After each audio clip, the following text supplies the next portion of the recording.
जो अपना मन सुमिरन, ध्यान, भजन, सत्संग में लगा करके प्राण त्याग नहीं करता है, तो अपना श्राद्ध अपने से वो नहीं किया।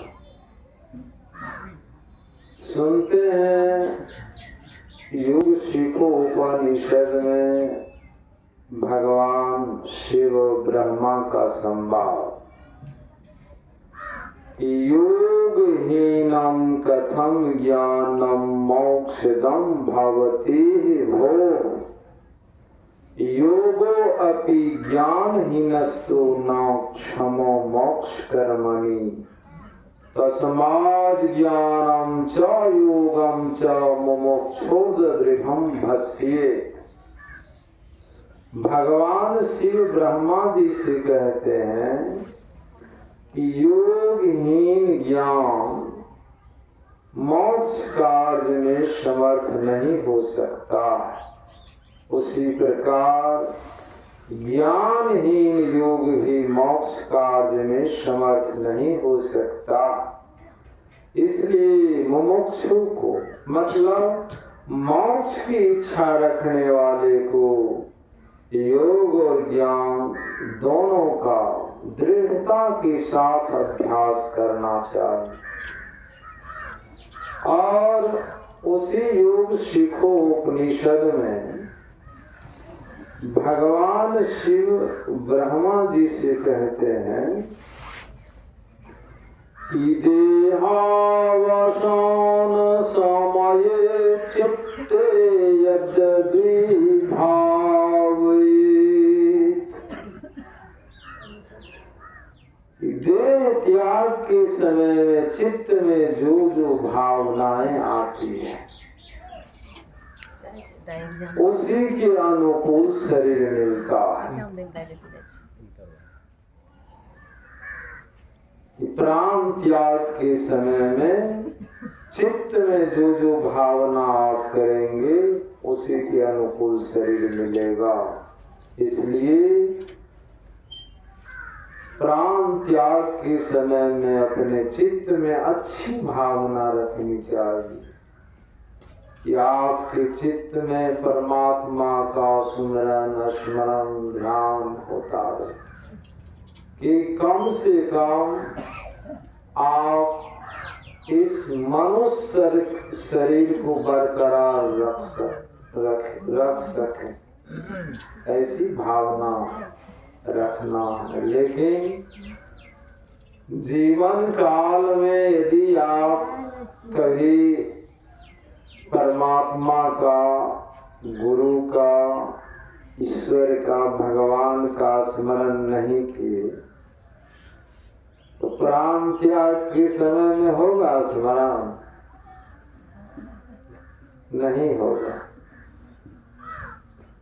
प्राण त्याग का जो समय होता है वो बड़ा विकराल होता है। जीवन भर स्मरण भी किए हैं तो उस समय वो नाम आना बड़ा दुर्लभ हो जाता है। जन्म जन्म मुनि जतन कराए, अंत मुख राम आवत नाहि। जन्म जन्मांतर से जतन करता है,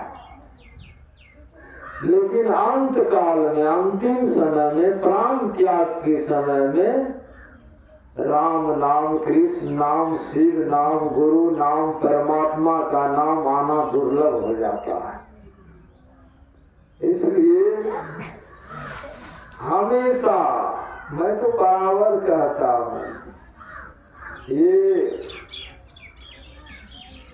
विद्यार्थी जो मेरे बगल में बैठे हैं, प्रेमदास जी, इसका भी बड़ा पुण्य है कि जब हम दीक्षा लिए थे ना, ज्ञान जब होने लगा संत मत का, तो हम सोचते थे कि हमारे माता पिता हमको बचपन में क्यों न किसी साधु महात्मा के पास दे आए। लेकिन ये देखिए, ये जब से जन्म लिया है तो आश्रम में इसका आना जाना, रहना, ध्यान सत्संग में बैठना, जलपान भोजन करना, तो हमको लगता है कि बहुत पुण्य करके आया है कि इस जन्म में बचपनावस्था से ही इसको सदगुरु महाराज के दरबार का शरण मिल गया है। साधु महात्माओं की संगति सानिध्य से मिल गया कि इतने कम उम्र से दीक्षा भी ले लिया है। इसका बड़ा भाई दीक्षा नहीं लिया है, ये ले लिया। ध्यान भी करता है और जब ये मेरे साथ चलता है तो मुझको ये कहता है कि बाबा जप कीजिए, गुरु महाराज रक्षा करें। श्री सतगुरु महाराज बाबा जप कीजिए, गुरु महाराज रक्षा करेंगे। अभी भी मेरे साथ ये जप करते आया है। तो जरूरी है मुस्तैदी के साथ जप ध्यान करना कि चलते फिरते उठते बैठते सोते जागते जब जप करेंगे। थोड़ा देर बैठो। हाँ थोड़ा देर बैठिए, बेसी देर हम नहीं कहेंगे, थोड़ी देर में खत्म करेंगे। गुरु महाराज कहते हैं कि हरदम रटू कभी ना हटो तो ही छेड़ेगा न काल। गुरु धन्य है, गुरु धन्य है, गुरु धन्य है दाता दयाल। ये मैं क्यों कहता? मान लीजिए आप घास काट रहे हैं और उसी समय प्राण छूट गया, तो बिना स्मरण का न प्राण चला गया आपका। स्मरण करते हुए जब आप घास काटेंगे या प्राण छूट गया तो आपकी सदगति होगी ना, शांति मिलेगी इस आत्मा को, इस आत्मा का कल्याण होगा। मोक्ष नहीं पा सकेंगे तो कम से कम मनुष्य शरीर तो मिलना एकदम ध्रुव निश्चित है। इसीलिए परमाराध्य सदगुरु महाराज कहते हैं कि गुरु को सुमिरो नित क्यों अवसर खूब हूँ, भव में बहुत दुख युगन युग रूप हूँ।